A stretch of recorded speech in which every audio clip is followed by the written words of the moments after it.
श्रीलङ्का टापु जहाँ पुग्दा समय बितेको पत्तै हुँदैन। सप्तकोशी नदीको बीचमा रहेको यो सुन्दर भूभाग बरा क्षेत्र नगरपालिकाको वडा नम्बर 6 र 9 मा पर्दछ।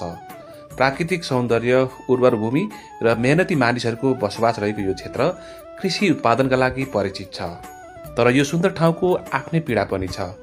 वर्षेनी सप्तकोशीको कटानले यहाँको जमिन र बस्ती जोखिममा पर्दै आएको छ। स्थानीयका अनुसार 2045 सालको भूकम्पपछि सप्तकोशीको भाव परिवर्तन हुँदै अहिलेको यो अवस्थामा आएको हो। नदीको धार परिवर्तनसँगै 100 बिघा जमिन कटानमा परिसकेको छ। अहिले श्रीलङ्का टापुमा करिब 1000 परिवारको बसोबास छ। अधिकांश स्थानीयको मुख्य आधार भनेको कृषि नै हो। तर नदी कटानको त्रासले उनीहरूको भविष्य सधैँ चिन्तामा रहने गरेको छ। प्राकृतिक सुन्दरताले भरिएको यो ठाउँलाई चलचित्र विकास बोर्डको छनौट समितिले कोशी प्रदेशको फिल्म सिटी क्षेत्रका रूपमा समेत छनौट गरेको छ। तर योजना अझै ठोस रूपमा अघि बढ्न सकेको छैन। फिल्म पर्यटन र कृषिको सम्भावना बोकेको श्रीलङ्का टापु अहिले विकाससँगै संरक्षणको पनि पर्खाइमा छ।